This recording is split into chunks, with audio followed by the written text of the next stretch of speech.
News Talk 94.5 WPTI, 96.7 FM WTOB, and you're listening to the Wealth Guardian Show with Doug Ray, helping you to retire the job and keep the paycheck. I'm your host, Doug Ray, and with me this morning is not Mr. Brice Payne, it's my son, Garrett. How you doing, Doug? I am doing great, and today we're going to be talking about holistic financial planning. You know, Garrett, we haven't done a show together in quite some time. Yeah, it's been a couple of months. It's always good to switch up who's here in the studio. Brice is, of course, always present, but not in the studio today with us. So, yeah, it's been good. I understand that you and Sherry were on a little vacation, so that was good. Yes, last week we took off and went down to Hilton Head, and when Sherry made the reservation months ago, she did not realize it was Easter and spring break, and let me tell you, getting down and back was a royal pain. I would imagine, yeah, I-95 was probably pretty crowded there, but yeah, absolutely. Well, we've got a good show coming up here, Doug. We're going to get into components of holistic financial planning and give folks aspects of what we do. Before we do that, though, we'd like to do our service salute. 100%. Yeah, that's been a tradition of this show for, I think, ever since I started it back in 2007. We want to pay our respects and our honors to all of our veterans, our service members, and our first responders, and especially to your families, because they sacrifice a lot for you guys and gals to help us out. Thank you so much. Absolutely. And if you're just tuning in, you're listening to the Wealth Guardian Show. This morning we were talking about different components of holistic financial planning. And Doug, we've got 14 different components that we'd like to cover the show. Hopefully we get to all of them. Let's go ahead and get into the first one here. This is one that I think that most people, when they think of a financial advisor or a financial planner, this is what they think that they're doing 100% of the time. This is portfolio management or investment advising. So here's the big difference between holistic financial planning and just being an investment advisor. Just being an investment advisor basically means all you're doing is managing a portfolio. It's essentially moving chess pieces on a chessboard. Right. Okay. What's the latest and greatest stock? Yeah. You know, how much cash position do you want to have? How much stocks versus bonds? Something like that. In our holistic approach, we certainly do that. But as you said a moment ago, there's 14 components to holistic planning. Yeah, this is number one. Yeah. One of 14 things. Yeah, exactly. Absolutely. Okay, very good. So what's another thing that we get into, Doug, and when we're talking about us being a retirement specialist firm, one of the major components of anyone's retirement is, of course, Social Security. It's a foundational piece. Yeah, so talk a little bit about the different Social Security strategies that we might help walk someone through. You know, I started doing Social Security optimization workshops probably 15 years ago or so. Mm-hmm. And essentially what that is, what we're doing with our planning around Social Security is helping a person or a couple to file the best way they possibly can to get the most money over their life expectancy out of the system. Absolutely. And there's multiple ways to file for benefits.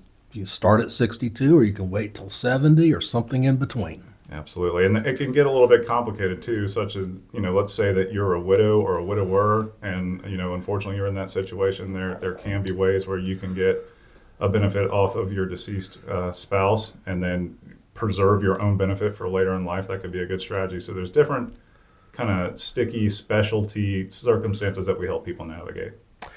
Yeah, and speaking of Social Security, let me put a bug in your ear.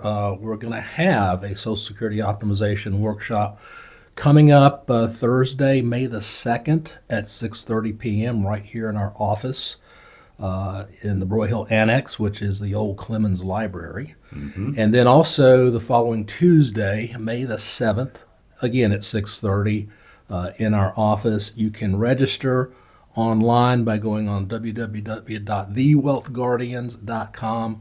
Click on the events tab. You can register right there, or simply calling Lynn at 336-391-3409. Reserve your seat. One caveat I'll say for those of you who want to visit us on thewealthguardians.com events tab, make sure that you're clicking on live events, not webinars. We're going to be doing this one live. Right. So, absolutely. All right, Doug, so we went over portfolio management, Social Security strategization. We also get into debt management and strategies around paying off debt if that's a hurdle that we have to get through in one's retirement. What are some debts that we're looking to pay off right away, and what are some things that could be considered quote-unquote good debt? Well, certainly the bad debt would be the high interest credit card type debt. We don't have a ton of people coming in here with a lot of loaded up credit cards, which is a good thing. But obviously, if you did have a situation like that, you're going to want to start taking care of that debt and knocking it down. Yep. One way to do that is to use good debt, which is like a HELOC, a home equity line of credit. Sure. And, it's going to be a much lower interest rate you're going to pay on that than the credit cards. So maybe a strategy would be to take out a HELOC, pay off those credit cards, cut them up, keep one card. Yeah. But, again, it's, if you go into retirement with no debt, that's going to make the planning and your retirement so much easier. It is. And for those of you who are out there saying, I just need to kind of get to that point, I'm working on it. One thing that we are seeing somewhat more often out there is parents and even grandparents who are helping out, or they have co-signed a student loan. Yeah. Those are ones that we need to prioritize getting that paid off. May have to have a tough conversation with your young loved one there about, time to start pitching in. But that, the credit cards, the high interest credit cards, and certainly the student loan debts, student loan you can't go through the bankruptcy process on, so you got to pay that one off. All righty. We talked about debt management strategy. One thing that we also get into, and Doug, we talk a lot about this with folks who are going through our process, is tax mitigation strategies. What are some things out there that we might take a look at with, a couple, a household, on what their tax situation might look like in retirement and how we can help them with that? Yeah. One of the questions that typically we ask at workshops, do you think taxes are going to be higher in the future? And, just about 100% of the time, everybody's hand goes up. So, everybody thinks taxes are going to be higher in the future. I mean, you just do the math. I mean, how many trillions of dollars in debt are we? I mean, it's just mathematics. But tax mitigation strategies that we use, one of the big ones is a Roth conversion strategy. And it's amazing. Our software will take you through the Roth conversion. And it's amazing how much you end up having in a tax-free legacy if you do the Roth conversions and you do them in the proper amounts. Why not consider that? Maybe you don't want to do it. Nobody wants to pay the tax on the conversion, but the benefits are so great, especially because of Secure Act. Because if your children, your beneficiaries, inherit this IRA, a traditional IRA, it is a tax torpedo because they're going to have to take and empty that account in a 10-year period. Yeah, the stretch IRA is gone. That's right. So they've only got 10 years to clean off that entire account and settle the taxes on it. Exactly. Whether that's $1,000 or $1 million, they got to do it. That's right. And by the time they inherit that account, they're probably in their highest income earning years anyway. So most likely half of that account's going to go to the U.S. Treasury. Right. And most people would say that that's not the best use of their dollars and certainly not what they would want for their loved ones. One other thing that we do for tax mitigation, Doug, for those who are charitably inclined, is a qualified charitable distribution. For those who are in the RMD stage, we do a lot of that with coordinating with folks in their preferred charities. So that's definitely something that we take a look at too, to help satisfy that RMD, but do it in a charitable way. Let's talk about one other thing here, Doug, that we get and we touch on. We certainly are not attorneys, but that comes to estate planning, helping make sure and guide, at least through conversation, getting people's affairs in order, that sort of thing for later stages of life. We're talking about wills, in some case a trust. Talk a little bit about that, of how we help folks with that conversation. So as Garrett said, we're not attorneys, but we do refer to a really great estate planning attorney over in Greensboro, Dennis Tolman. And estate planning can take a lot of different looks. I mean, it can be just a simple will, or it can be something as complicated as a charitable remainder trust, you name it. And Dennis can help you do all of those documents. It's a very good thing to try to get your estate in a situation where it's probate free. Right, absolutely. And that's the big hurdle that can be kind of a nuisance for those who have a settled estate before. So. Probate is not that expensive in North Carolina like it would be in, say, New York, but it's a hassle and it takes a while. Absolutely, absolutely. Well, Doug, I think it's getting close to the end of the first segment here, but we typically always have a trivia question. Yes. This episode will be no different. I have come up with one for you, and as our listeners know, we're big fans of U.S. and world history. We're going to go down world history this time around, so that's the only clue that you get. And the question is relatively simple. It's going to be multiple choice for you. What is considered by historians the largest empire in history? Is it A, the Roman Empire, B, the Greek Empire, C, the Mongol Empire, or D, the Ottoman Empire? So noodle on that. Okay. All right, stick around for the answer to that trivia question and see if we stumped Doug on this side of the short break. I'm Garrett Ray. With me is Doug Ray. And the show is The Wealth Guardians, helping you retire the job and keep the paycheck. And this is News Talk 94.5 WPTI. And this is 96.7 FM WTOB. News Talk 94.5 WPTI. 96.7 FM WTOB. You're listening to The Wealth Guardian Show with Doug Ray, helping you retire the job and keep the paycheck. I'm Garrett Ray with Doug today. And in this second segment, we are talking more about all the components of holistic financial planning. Now, before we get to that trivia question, I've got two questions for you. A, are you looking forward to your retirement? B, do you want to make sure you are making the best financial decisions for your retirement? Well, I'm sure you answered yes to both of those questions, and if you did, then I've got great news for you.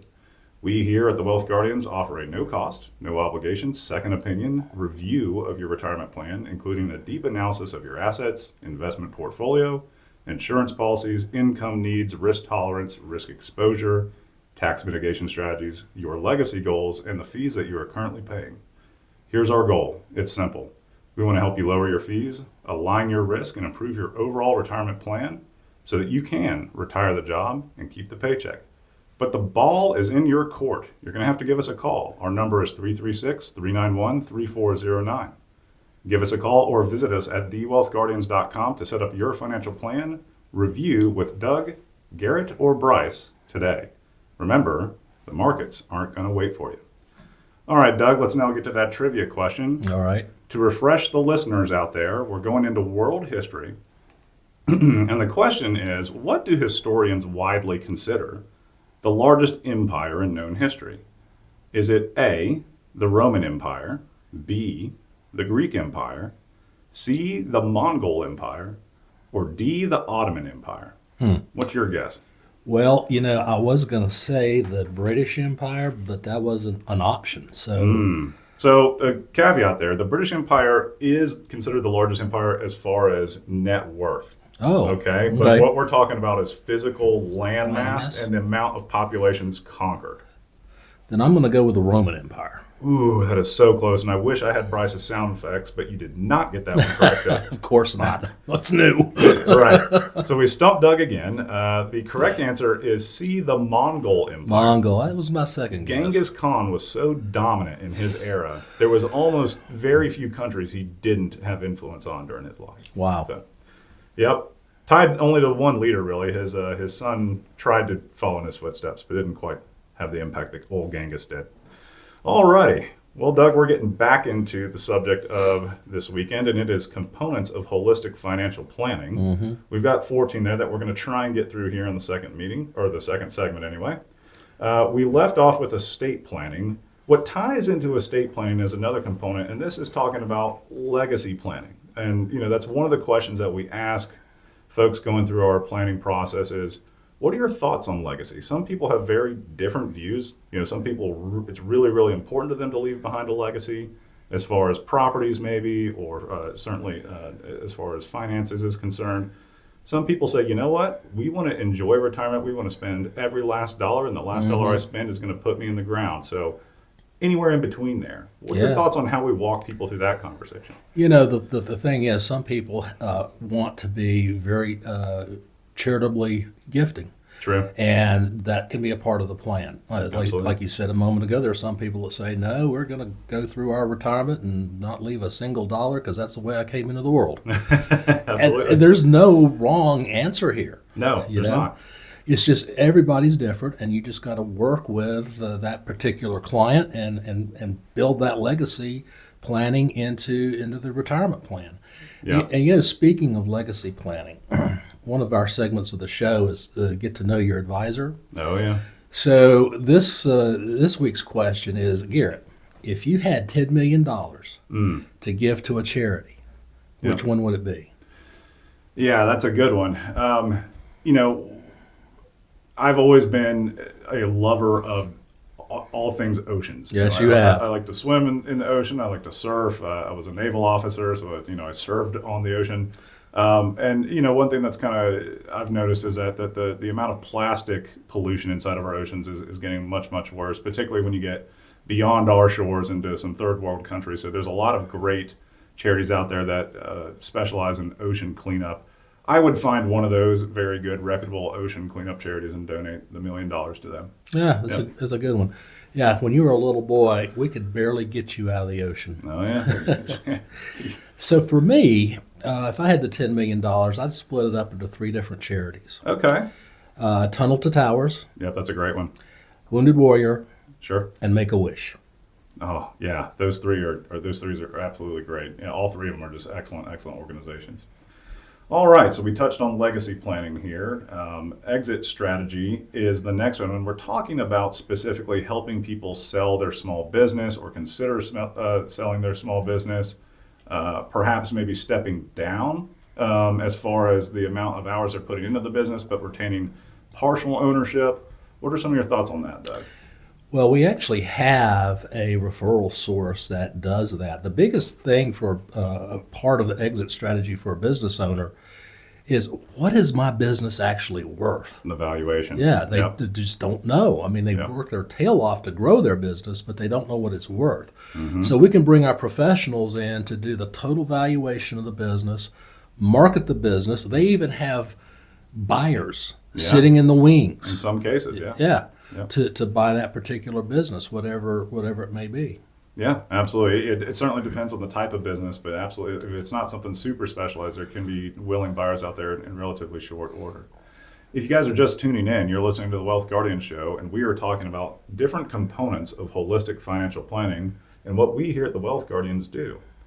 All right, Doug, next we just talked about exit strategies from business. This is becoming more and more rare, but it still exists, developing a strategy around one's pension if they're entitled to a pension. So let's talk a little bit about the differences in pension between federal, state, and private pensions. Yeah, huge difference between federal pensions and private pensions. One of the big ones is most private pensions don't have a cost of living adjustment, whereas a federal government pension does. Sure. And in a private pension, most of these pensions, you have an option of actually taking the pension or doing a lump sum rollover to an IRA.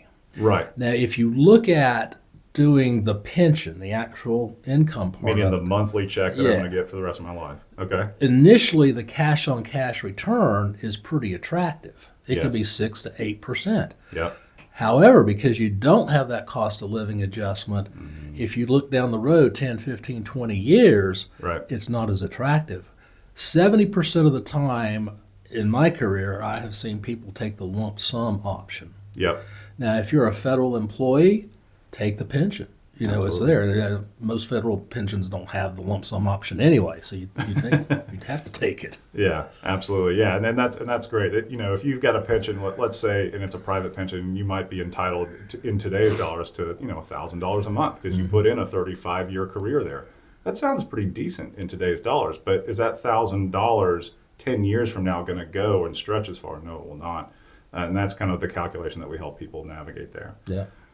Number 9, this is a big one. We talk a lot about this with folks, is risk mitigation, risk strategies on the portfolio and how their investments are set up. Let's talk about risk, Doug. Why is it important? We spend a lot of time with our prospective client on risk management.